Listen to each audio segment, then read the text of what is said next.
इहो लड़की पासे हो। और चलो चलो चलो करिश्मा नमो भूला जाता नहीं।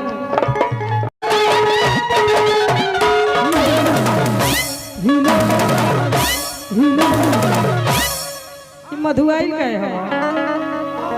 ढेर बेचारी खा ले दिया कुछ यही से मधुआ गए हो। चली जानी जी चली चली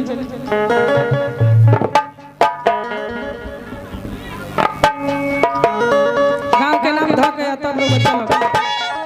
चले लूटा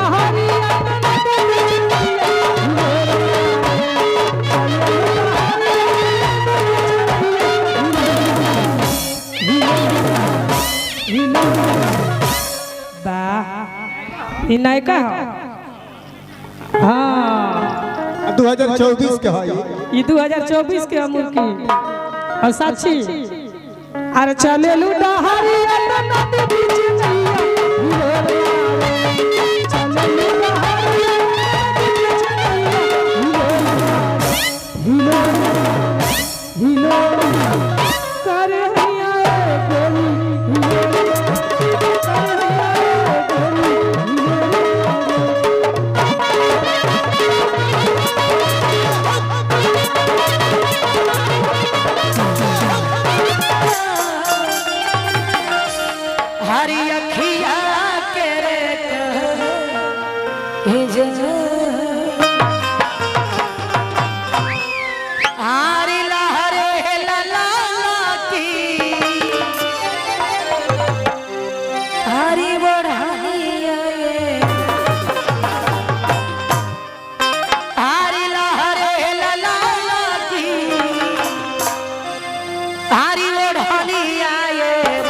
आइए पुरस्कार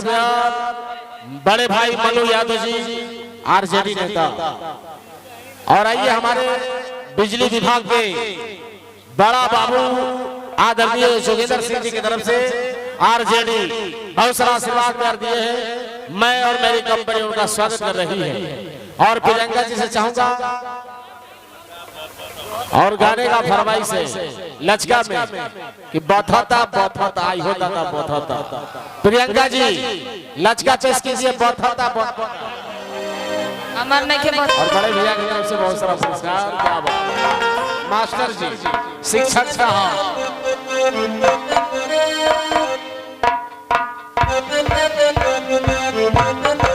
गणेश भैया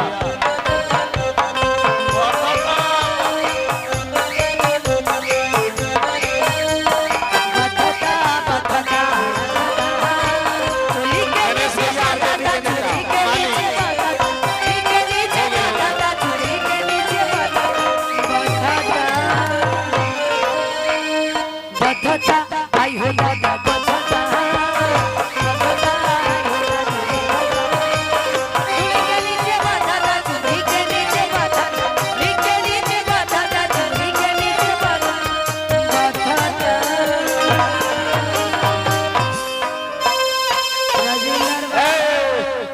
ए पारो जी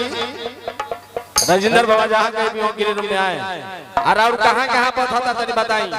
कहाँ बताई हमनी के ना बताई तक के करा के बताई घर जाके बताई जीना ऐसे बतावे का पड़ी ऐसनो चीज होला कैसन होला है आगे आई कि किछो आदमी छुपा आई चाचा बाबा भैया दोस्त सब कोई बैठल बा हमारा ने कहता है बबलू जी पारो जी ने पूछी कहाँ पता हमारा ऐसा जगह बैठल कि बस के तोहरे बात नहीं के हमारा थोड़े हाँ है चाचा बाबा भैया लोग हैं महफिल में बैठल बैठ जाओ वहां सब पूछा तनी हमारा डॉक्टरों सुन के का हो तीनों सिख है ने आवे ए पारो जी इधर आइए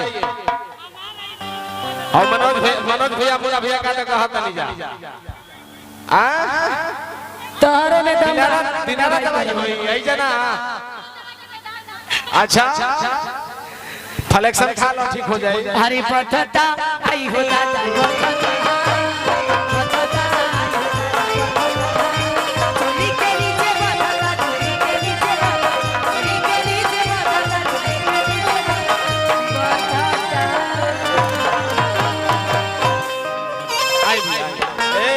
मास्टर आई देखिए भैया की तरफ से प्यार दुलार मिलल बा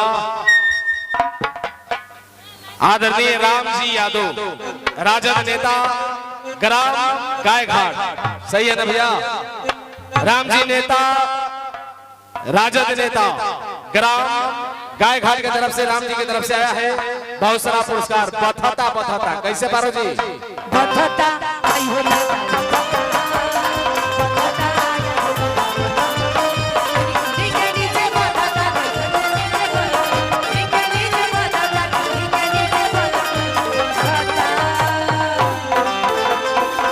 ए पारो जी आई तार के लगी है ई के लगी है बहन कहीं की भौजाई कहीं का रुआ कह ज्यादा बहन कहता अच्छा रो बहिन है तका ए त हमरो कुछ लागत रू कैसे पारो जी बतन